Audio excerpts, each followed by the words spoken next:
The Mannin Line with Andy Wint.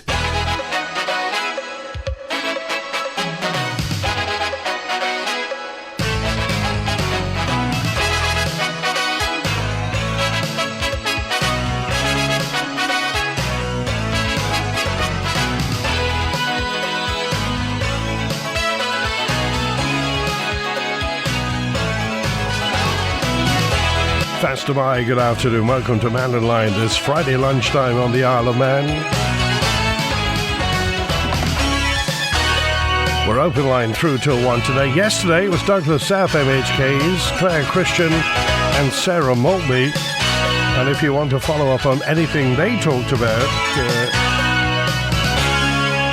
we were running the news story this morning. Sarah Maltby and quite a few other people lament the loss of the regional police stations around the Isle of Man. There was one in Pulrose, of course. There were plenty here, there and everywhere. At the bottom of all that was, of course, cost of putting police stations across the Isle of Man. Now, police respond on cars and what have you around the Isle of Man. So bringing back police stations into areas would involve more money, and it just depends really what you want to do. But if you've got any thoughts on that, then text, email, call and WhatsApp. There was the particular position of the football changing rooms in Pulrose. And again, an iconic location that those football pitches have provided recreation and fun for many, many generations of people. And not just sports people. Lots of people go to watch there. And of course, it's a nice green open space as you're heading out of or into Douglas. So any thoughts on that and anything else that the MHKs had to say yesterday? Just one more constituency MHK session, and that is with Tim Crookall and Kate Law-Brennan of Glenfaber and Peel, and we'll sort that out fairly shortly, and I'll tell you all about it when it's happening. But anything else you want to talk about? Yes, that story on the news today that one of the iconic fixtures in Castle Street, the T-junction, is going to go. They're not renewing the lease when they go next year. It's safe to say that they've really made a name for themselves and kept standards very high, but no more. It's going to go. Lots of people will think that's a shame, but it does provide an opportunity for somebody else to nip into the venue and do something with it. But any thoughts on that? And again, this issue of hospitality being under the cosh has been mentioned many times before, and whether or not the government can do, will do, or want to do anything with the VAT rate for hospitality. Calls are being made for VAT to be overhauled as part of efforts to assist businesses facing increased pressure. Well, let's face it, we're coming into the time when people will be making plenty of money, because 6 weeks today will be pre-TT at Billow. It's going to be practice day, Friday, 24th of May. That, of course, is just that weekend is the May Bank holiday weekend, Spring Bank holiday, which means it's the start of TT as well. So in 6 weeks' time, everybody will be making plenty of money. What they do for the rest of the year, of course, is fairly and squarely down to their efforts in getting customers in. But if you're in hospitality, and this is chiming with you, and if you've got something you'd like to add to the debate, by all means, get in touch by text, email, call and WhatsApp. And lots of comment yesterday that we didn't get to with the MHKs. I'll get to that. Lots of comment regarding properties, dilapidated properties, and also parking, unsocial parking around there. And I just want to say, before we go any further, nobody's picking on van drivers. Okay, individually, there's nothing against. The fact is that the van drivers have been shoehorned into a situation whereby they are taking perhaps a works van home because there's no facility for it to be parked at work, and they're parking on streets that weren't designed to have big vans on them. Streets that were designed 20, 30, 40, 50 years ago, when cars were a lot smaller and not as many people had big works vans. But that situation is becoming more and more prevalent. Big works vans are being parked on residential streets that simply weren't designed for them. Now, it's not the van driver's fault. certainly not the people who live on the street's fault. So what do you think we should do about it? And let's get to the lines. We've got, this is Thomas is with us first of all. Hi, Tom.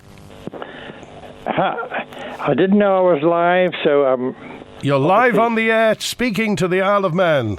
I'd rather speak privately first of all, if that's possible. Well, I'm sorry, we're live on the air. You should have made that clear before, but thanks for calling anyway. Julian's on. Hi, Julian.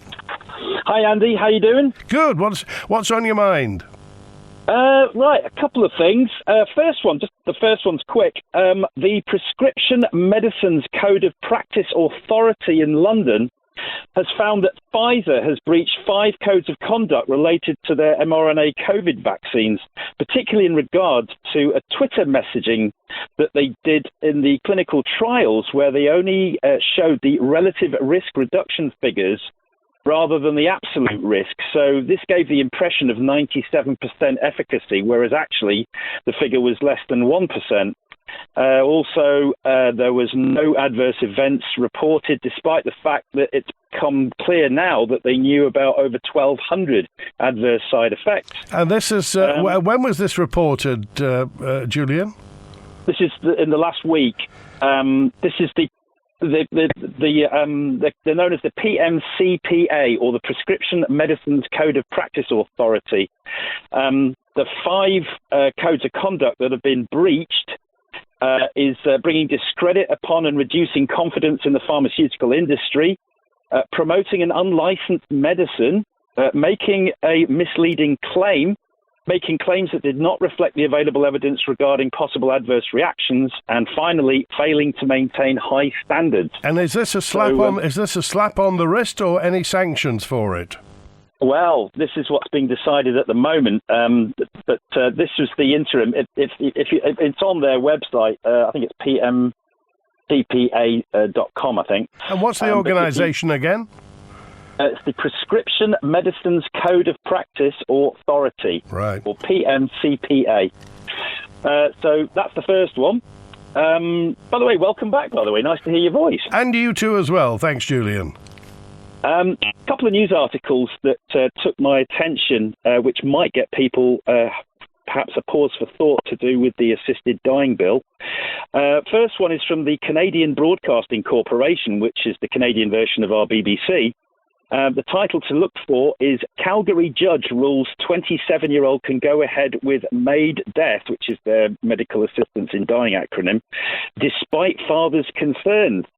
And this story relates to Justice Colin Feasby's ruling that a 27-year-old autistic daughter should have the right to be euthanized under assisted suicide against her father's wishes. This is despite the amendment to the Canadian-made legislation, which is, I've mentioned it before a few times, Bill C7, which will include the mentally ill with no other comorbidities. But that's been delayed until March 2027 at the moment, so I'm not quite sure how that's going through. But despite the ruling, the judge has given the father a further 30 days to appeal to the Alberta court. So the outcome will be known in 2 weeks' time, so one to keep an eye on. And the other story, closer to home in the Netherlands, this is reported in the Dutch Review, and the title for this one is, This 28-year-old Dutch woman with mental illness will be euthanized in May. And this news article relates to Zoraya Terbeek, who lives in a nice house. She's got money, 2 cats, and a loving boyfriend. However, she has autism. And after being told, amazingly, by her psychologist that she will never get better, she's decided to go for euthanasia. So next month, a doctor will arrive at her home to carry out the procedure. She doesn't have much family, so she's not having a funeral, but she wants her ashes scattered. Interestingly, in 2022, there were 8,720 assisted suicide deaths in the Netherlands, of which 115 were only for mental illness. 8,000? 8,720, which is 5% of all deaths in the Netherlands, and it's going up at an ever-increasing exponential amount. So it seems to be almost becoming the default method of... Good grief. Yeah, but 115 of those had no other things apart from mental illness. Well, obviously, I mean, any time we speak to Dr. Allinson or people who are for the proposed legislation here, they say that our legislation is going to be virtually bomb-proof and there won't be any allowance for secondary legislation subsequently. But this is why Theo Boer, who was the chap that was first on this in the Netherlands, he was the ethicist who was overseeing it all. And I think I read the letter out to you a few weeks ago. He's now completely reversed his ideas because it seems that politics has got in the way. People have been saying, well, you're discriminating against me because why should it only be for the terminally ill? They've caved on it. And now you've got Canada doing it. You've got Oregon doing it. You've got the Netherlands doing it. You've got Australia about to change as well. So, and I think your contention is that if we do get such legislation, that anybody who invokes equality legislation may well win out, if you like. That's right. This is the issue. So, this is the slippery slope, right under your nose. I mean, there aren't that many jurisdictions that are doing assisted dying as yet, but a vast majority of them are all going down the route of switching it to just about anybody. So, how at what point do you be, if you're deemed to be mentally ill, at what point could you actually be put through this? Well, I'm not sure it's just anybody, but as you say, somebody's got to have the will and the wish and the the kind of power, the intellectual capacity to want to do this, and again, it just depends whether or not, as Dr. Allinson says, our legislation simply cannot be affected by secondary legislation subsequent to that. You obviously doubt that. Well, you see, I've got this kind of feeling, when it comes to when it comes to the government doing stuff. We've had the sea terminal in the ferry terminal at Liverpool having problems. We've had the promenade. There's all these things, and this is the most difficult thing to legislate. So even if you're pro it, do we believe that any government in the world is capable of actually doing this right and not getting people getting coerced into this or tricked or this is way more difficult than putting a sea terminal in. So you've got to ask the question, even if you are for this, do you believe that it's going to be ironclad for the rest of the time? Okay, all right, good to hear from you, Julian. Have a good weekend. Thanks, Andy. You too. Cheers. All right, it's 12:20. Betty's on now. Hello, Betty. Oh, hi, Andrew. I just want to talk about the Northern Tip. Oh, Balladul, what's happening? Well, apparently they're considering closing because Brid no longer wants to contribute to the cost of running it. Well, Brid, I think, said they were putting £65,000 in. Yes, I can understand Brid being not happy because apparently they're contributing £250 and the rest of the community who want the tip are only committing to 50. Yeah. So it doesn't seem fair at all. But I do think that the people running the tip and Brid ought to come to some sort of agreement, because otherwise we're probably going to get lots of fly tipping going on. I mean, do you think this is just Brid commissioners with a shot across the bow, just saying, we've got to sort this? Basically, they want to pay less money, don't they? Yes, I can understand that. If they're paying much more than the other communities who are part of it. I mean, I don't live in Brid, so I haven't got an axe to grind about it. But probably if they're paying so much more, something needs to be done, because they probably it needs to be fairer. I don't know. Yeah, well, fly tipping affects everybody, and we don't want to see that. No, and that will encourage rats and all sorts of things. Okay, all right. Thanks, Betty. Okay, thank you. Bye-bye. Well, this is a story about Brid commissioners. They're stopping paying contributions to Balladul Brid commissioners urge residents to treat the parish with care. They've stopped paying into the Northern Civic Amenity site. If you normally use Balladool, you need to contact the commissioners for more information on 819235. Brid commissioners say they were paying £65,000 in contribution, which they say they just can't afford to do anymore. The Northern Civic Amenity site's operated by Ramsey, and the cost of each local authority is based on the rateable value of the area. Brid said that due to the £250 per household charge compared to £50 in other parishes, Brid have fought for over 5 years to get a better system, and now that's it. They're stopping. So we'll see what happens. I got an unkind message in from Sandra, who said, I thought everybody who lived in Brid was a millionaire. Surely they can afford it. Well, it's down to the commissioners, and that's their opinion. Just a quick word, if you're driving and heading for the mountain, the matrix signs at Bagarrow, Hilbury, Ramsey and Sulby to the mountain are showing fog on the mountain road. So where the sunny intervals are, heaven knows. Brian's on now. Hi, Brian. Hi, Mucka. How are you going? Good, thanks. First of all, let me applaud Brid commissioners for at least looking at the costs. If a lot more government departments, local and national, were looking at what we have to pay because they deem it so, then I would be a lot happier, because I feel better that they are trying to do something rather than just sitting there and saying, this is what it costs, so you'll have to pay. Also, I'd just like to applaud Julian, because he's very, very accurate in what he has to say about the assisted dying, but not just assisted dying, everything. We are a small jurisdiction, and we shouldn't be the first that has to leap in and sort out all the loopholes, legal loopholes and problems. Leave it for the big boys, and we'll copy whatever they do once we see that it's been sorted out. They'll all be happy for us to argue in the courts over, I don't know, radio, telephone masts and all the rest of it, because they're being disputed the planet over. And if we go into court over things like that, or the assisted dying bill, and end up paying hundreds of millions of pounds for the lawyers at the end of it all, somewhere else will say, right, it's all sorted out now, we have a legal precedent, we can go ahead and do that. But that isn't why I came on. Nice one, Julian.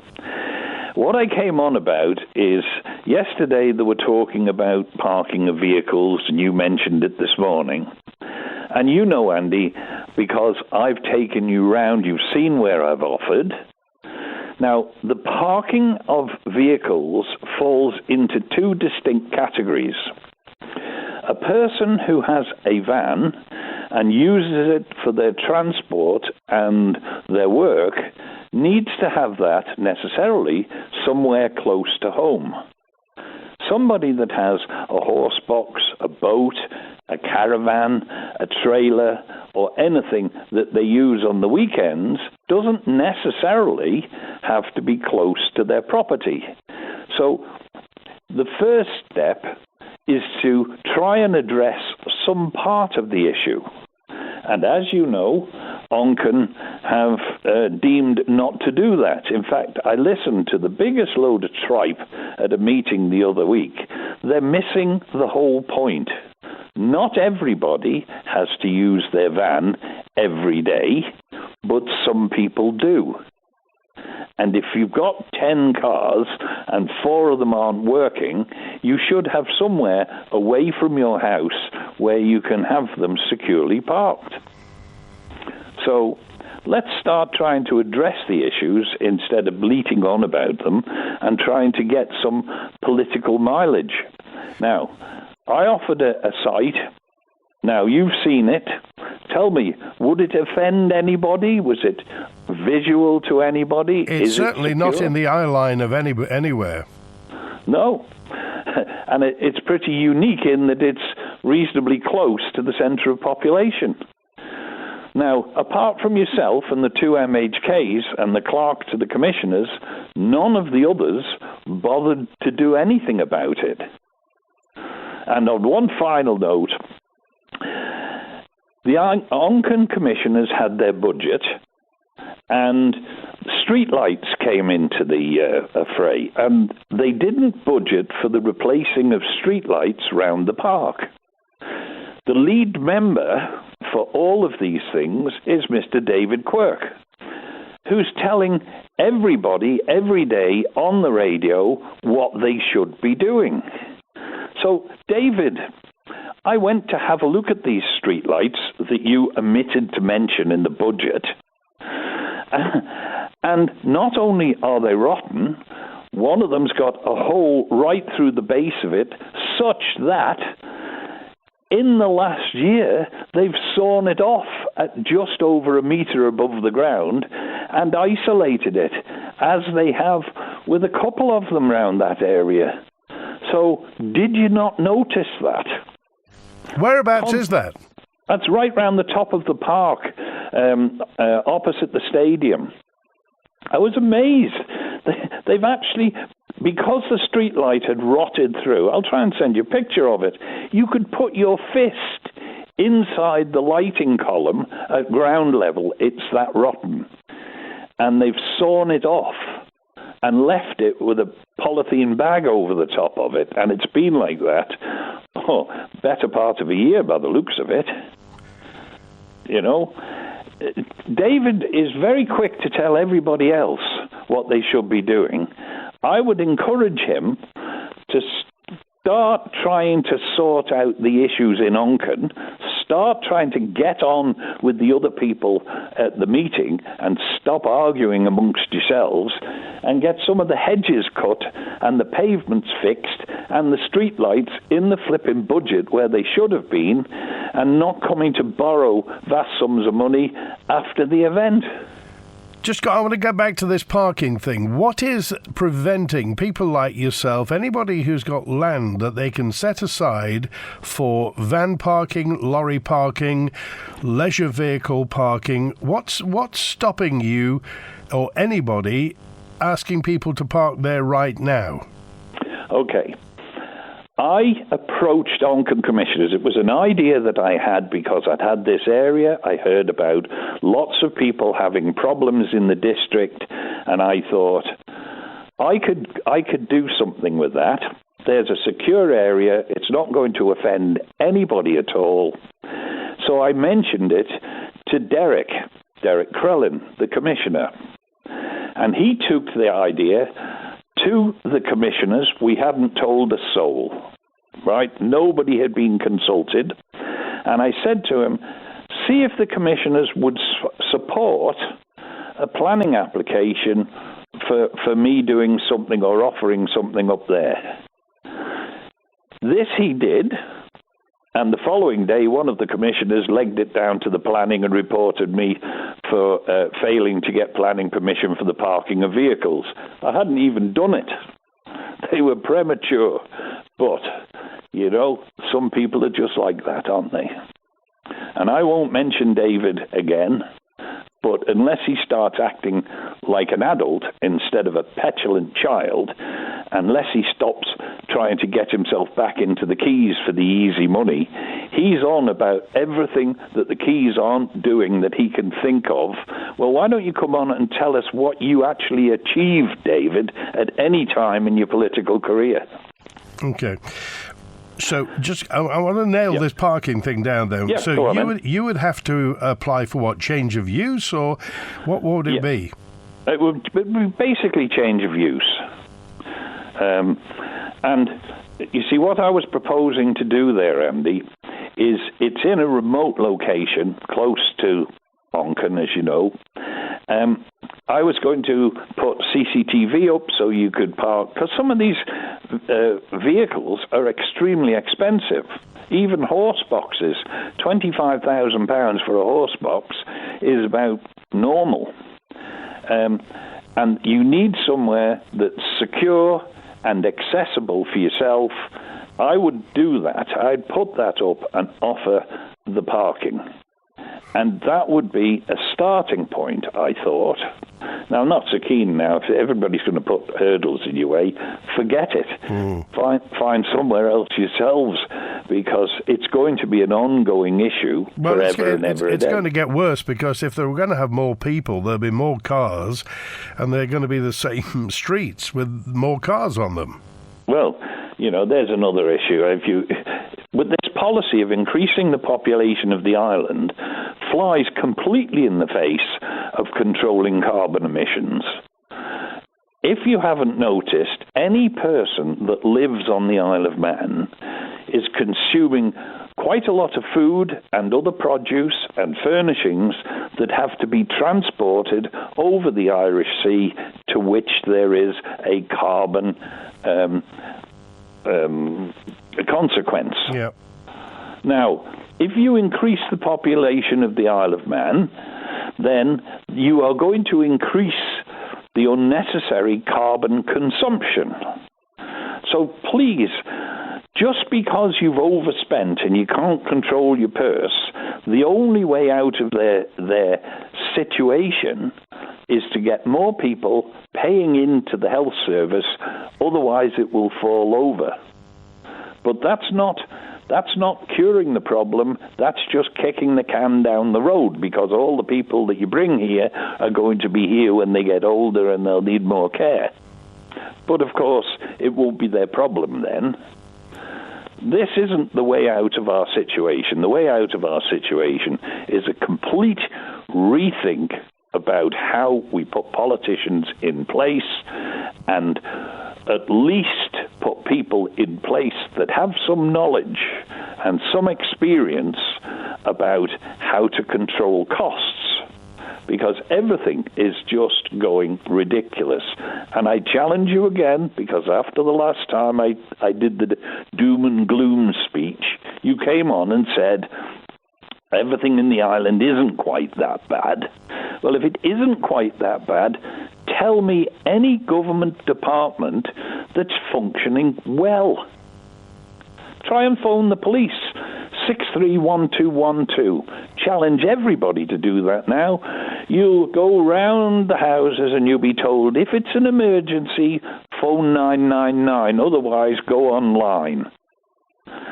You can't get through to departments. Everybody's working from home. I've got people with horses on my yard. It's surprising how often you see them working when they're at the farm.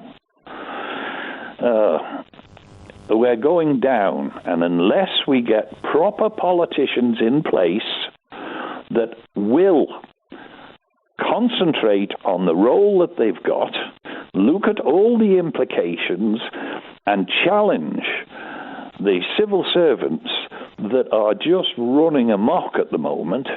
We've got heads of department on over £100,000 a year, and their departments are losing money. Where in the private sector would you ever get a situation like that? Well, what's happened, I think, over the past 20-odd years is, do you remember there used to be a kind of unwritten formula that if you worked in the public sector, it was very rare that you could get fired. The pay wasn't as good as the private sector, and you got a pension at the end of it. On the other hand, in the private sector, you got more money, but you had to deliver, and you had the threat of the sack. That's right. It seems that private sector levels of pay have been conflated into the public sector.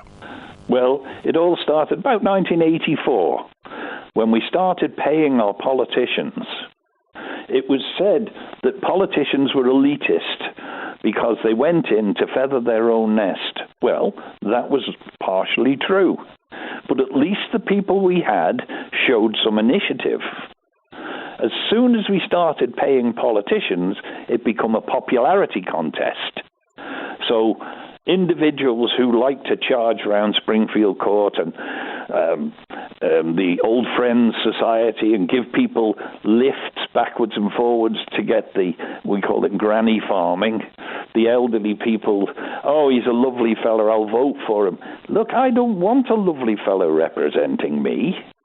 If I wanted a dog to look after my money, I'd pick a sod of a thing. I wouldn't want a nice smiley one with no blimmin' brains. And we've got a lot of politicians that are totally populist, and they can't see beyond the next election, and they're scratching, trying to find something they can attach their name to so it puts them in the press for the opening of the bin, as they used to say. They're there smiling and waving, and look at yourself. Let's look at Andy. If you didn't have any listeners, how long would you be working for Manx Radio? Not a fat lot of time. No, you'd be out the door pretty damn quick. And that should be what's happening in government. How can you let something not go over price, not double in price, but quadruple in price? That can't happen in the private sector. The company would be bankrupt long before that happened. Okay. All right, Brian, we appreciate that. Thanks for calling today. Have a good weekend. Thanks very much, and I apologise for everybody for boring you to death. Sorry. All right, it's 22 minutes before 1. Thanks also to, this is it Texter 612? I think you sent me a note in, and this is regarding a press article that came out a few years ago, and it was an interview with a certain Manx politician. And this politician was described as one of the remarkable architects of the Isle of Man's economy. He was chairman of the EXCO, that was Executive Council, pre-ministerial system. In effect, the Isle of Man Prime Minister, this UK article said, and it was talking about how the Isle of Man's economy ran. And the question at the end of the article from this Manx politician, I'll tell you who it is in a moment, why does the Isle of Man's economy work so well? This politician said it's because we interfere as little as possible in people's lives. We don't need vast legions of non-productive civil servants, and we treat the economy of the Isle of Man as a business, not something to be tinkered with and messed about for political reasons.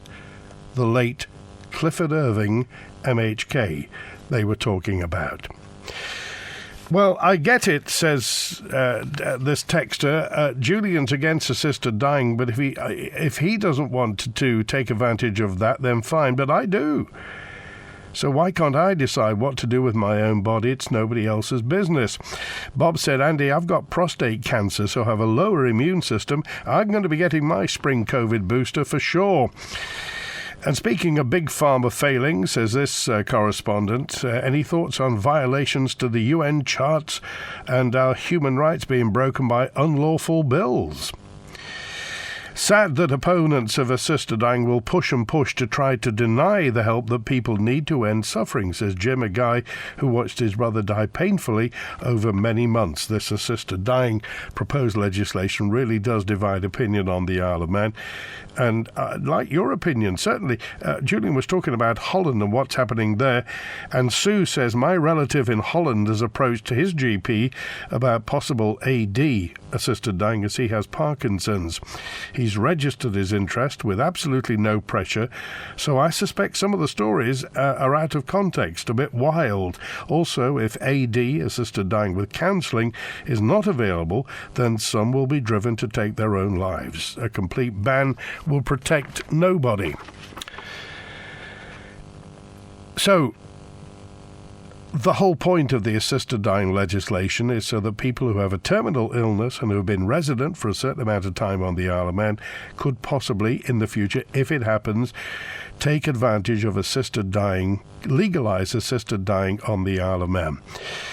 As I say, this divides. It's I've said it before, say it again. I don't like talking about this. I don't like talking about the taking of lives and people's lives ending. However, this is something that's in our face. You can't get away from it.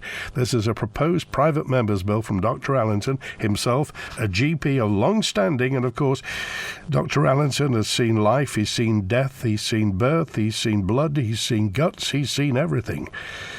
So we take Dr. Allinson's opinion with a fair amount of weight. He's a professional man. But it will affect the Isle of Man. It will affect our image across the world, around the UK, across Europe.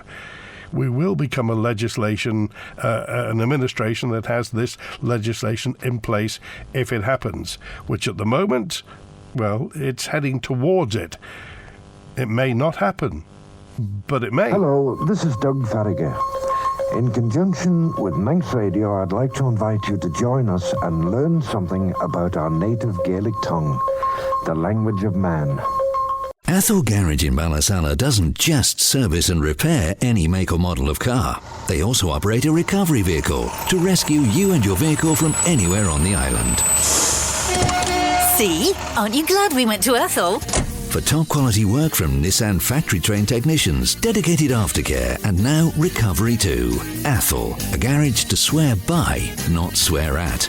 Book now at athol.im or call the A-team whenever you need them. 820082. I began to struggle with the stairs, but I didn't want to leave our family home. So my daughter told me about Acorn Stair Lifts and their new showroom in Douglas. I was able to try the stair lifts and find the right one for me and the home I love. They were so friendly. The whole process was hassle-free and they offered the whole package from installation to servicing. Choose the island's first choice for stair lifts. Acorn Stair Lifts, South Quay, Douglas. Call Acorn Stair Lifts now on 672 414 or call into our Douglas showroom. We are ready to go at B&B Furniture with a wide range of managers' specials throughout the store.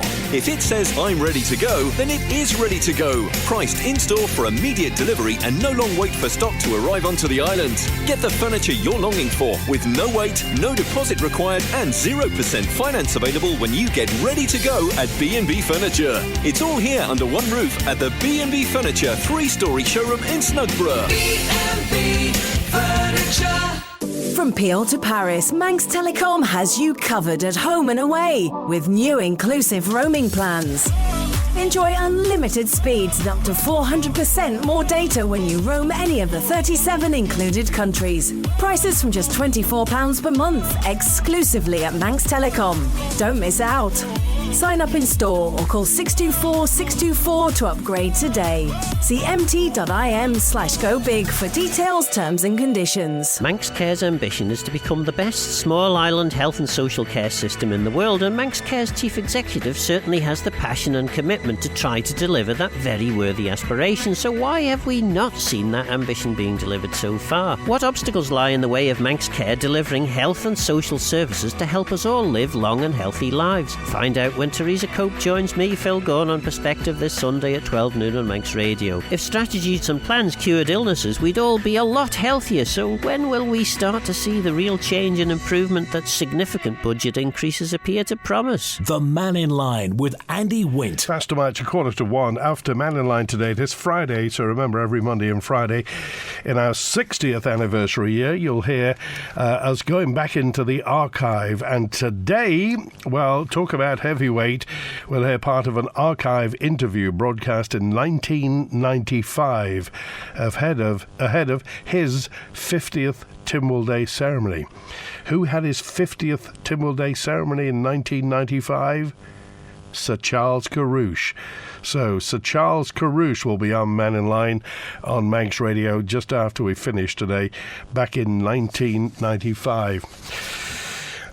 If you want to talk to politicians, now there are many and varied ways. This weekend there are a couple of surgeries taking place. Arbury, Castletown and Maloo MHKs, Jason Morehouse and Tim Glover will be at Colby Methodist Church Hall in Station Road from 10 to 11:30 tomorrow. Just it's a drop-in format, just simply pitch up. And also from 10 to 11:30 in Onchan at the Hub, the Onchan Youth and Community Centre in School Road. Rob Callister will be there if you wanted to go and meet Rob Callister. But also a week on Monday, the start of a week's worth of, you may have heard of these, listening to you forums that the Chief Minister's putting together. Now the Chief Minister wants to meet you. They're turning up with a panel of the people from the Council of Ministers. The ministers are going to be there, and they're in Castletown, Peel, Douglas and Ramsey. A week on Monday, Castle Rushen High School in Castletown. A week on Tuesday, the 23rd, QE2 High School in Peel. A week on Wednesday, Ballacameen High School in Douglas. And a week on Thursday, the 25th, at Ramsey Grammar School. So there will be a question and answer a session, a panel session. There's free tea and coffee there as well, so that's worth a trip anyway. And they're on from 5:30. I think the doors open at 5:30 and they start at 6. So they run till 8 o'clock every night. Monday the 22nd, Castle Rushen High School in Castletown. Tuesday the 23rd, QE2 in Peel. Wednesday the 24th, Ballacameen in Douglas. And Thursday the 25th, Ramsey Grammar School. If you want to meet and greet, so the Chief Minister will be there. If you want more, we're not suggesting they're going to be sold out, but if you want to go, I think if you go to manxradio.com, click on the news page, there will be a click-through, I think, that you can kind of reserve your place with Eventbrite, but simply, I would imagine there'll be plenty of room anyway, and they'll make room for you. But that's the week after next, listening to the public, 4 special sessions when you can meet the Chief Minister and the ministers and have a chat with them. So the politicians are available to talk to. Now it's time for you to have your say. I do hope our border control officers are ready for the TT. It's been heard. It's a Manx skeet from Manxwell. It's been heard. There are thousands of immigrants sneaking over on boats with a crash helmet and camping equipment to stay here. I don't quite know where that's leading, Will. I'm sure you do, but I don't quite understand the relevance of that. The Northern Civic Immunity site, says a Ramsey ratepayer and Bride supporter, is run by clowns. The words of this Ramsey ratepayer and Bride supporter: perfectly good stuff gets trashed and valuable material gifted to contractors. The place is being mismanaged. Lots of known commercial tipping is permitted at the expense of the ratepayer. Ramsey commissioners know about it, but this is an unacceptable practice. Well, thank you, Ramsey ratepayer and Bride supporter. If you've got something definite that you can report, then by all means do get in touch. But we'll take that as skeet for the moment. Certainly the situation is they're going to be £65,000 down in the accounts because Bride don't want to take part. Sam's on now. Hi, Sam. Good afternoon. How are you? Not bad. What's happening? Well, I was just listening to your discussion today, and I heard of you that I'm against assisted dying, and the irony is I live across the road from where the hospice used to be. It's a beauty place now. But what I'd like to raise today, please, if I may, is about the treatments for people with essential tremors and Parkinson's and other conditions where they have a shake on board. Yeah. It's called multi-focused beam treatment, and on ITVX this year, 2nd or 3rd or 4th of January, there's an article where it said, I think at Liverpool, at the neurology centre at Liverpool, 300 or 400 people had been treated successfully in the non-invasive procedure this year already. It was invented at Imperial College London and in about 2016 or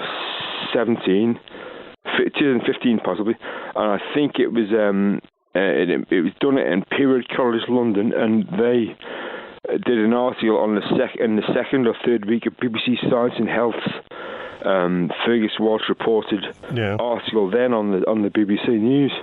And basically what they do is they put, it's a non-invasive procedure, so no probes inserted into your mind while you're noggin.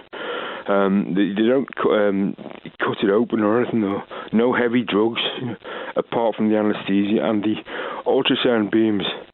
Now, basically, they do scans with the patients. Humans are also patients, it turns out. Yeah.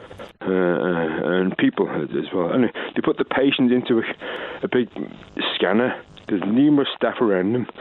They're observed, and then they do scans with the patients awake and asleep and find out whereabout they have to aim these intersecting multi-focused ultrasound beams. They're less than a millimetre wide, and I think there's 1,024 or 1,048 or 1,068 of these intersecting ultrasound beams. So are they saying that this is in some way, is this a cure or does it just mitigate Parkinson's? It's, as far as I can tell, it's a cure. You walk out the same day on the day of the procedure with a bald head but with no shake, and they can do it on both hemispheres of the brain. Quite a bonkers concept, but actually it's what it does is where the intersecting beams meet up as a part of the the motor movement part of your bonds, your mind muscle, what's less than a millimetre wide. Do you reckon it's caused by an infection? And then, so where they meet up, it just sort of heats to 40 or 50 degrees, 54 degrees or whatever, Celsius, I think. Yeah. It kind of anneals the area, and they do test during the procedure to make sure you're not having any adverse effects when you're awake, and then they test. We're out of time now, Sam, but I appreciate that, and thanks for calling today. You're welcome. Thank you very much. All right. Well, that's very appropriate, Sam, because, of course, it's World Parkinson's Day today. And if you go to manxradio.com, you'll find an interview with Pamela Shimwell-Mayo, who's the chairman and founder of Parkinson's Disease Society Isle of Man. And she said, despite the usual face-to-face work of the charity being paused, support is still available. But if you go to that, it's Parkinson's Awareness Month and World Parkinson's Day today. But I am aware, thank you, Sam, I'm aware that there are all sorts of there's all sorts of progress being made into Parkinson's, which of course is a pernicious condition and grotesque in many ways. But it would seem that there's a very distant light at the end of a tunnel whereby it is thought that Parkinson's can be controlled in some way. But have a go. And anyway, if you want, I'm sure Parkinson's Disease Society Isle of Man will be on Facebook somewhere, and they'll be able to tell you more about that. Just a quick note. The Mannin Line with Andy Wint is what you're listening to, and out of hours, the answer phone is open on 682-631. You can email manninline@manxradio.com. Open line all next week. Soon we're going to be out and about. Actually, because I think it's Monday, isn't it? Summer term starts. Good. Everyone goes back to school. We'll be at Castle Rushen High School fairly shortly as well. A note in from Ronnie just said they've still got restrictions at the airport. Yes, some extensions. No extensions beyond 8 o'clock Zulu. That's 9 o'clock on the 13th of April, which is tomorrow. So watch out for that. And also on the 14th, they've got some breaks from 7 to 7:35. Thanks to Chris Quirk on the phones today. Have a brilliant weekend.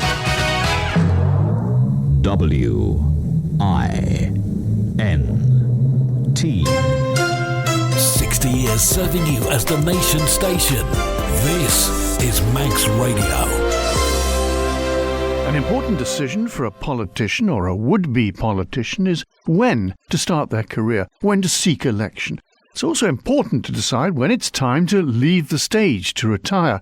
What the future held was on the mind of Sir Charles Kerruish as he prepared to attend his 50th Tynwald open-air ceremony, but also whether to continue in the role that he'd been first to occupy in 1990, President of Tynwald. He was talking to David Collister. Well, I'm looking forward, actually, to participating in my 50th Tynwald at St John's. Delighted to have the privilege to have been of service to the island over that period. You did say to us a little while ago that you would leave it until July to make your decision about a political future. What in fact have you decided? Well, I've already accepted an invitation to stand for the presidential vacancy when it occurs. So that is your answer. So that means Sir Charles Kerruish seeking re-election as president for a 5-year period, and that, of course, is at the end of the agenda for next week's Tynwald. That's quite correct.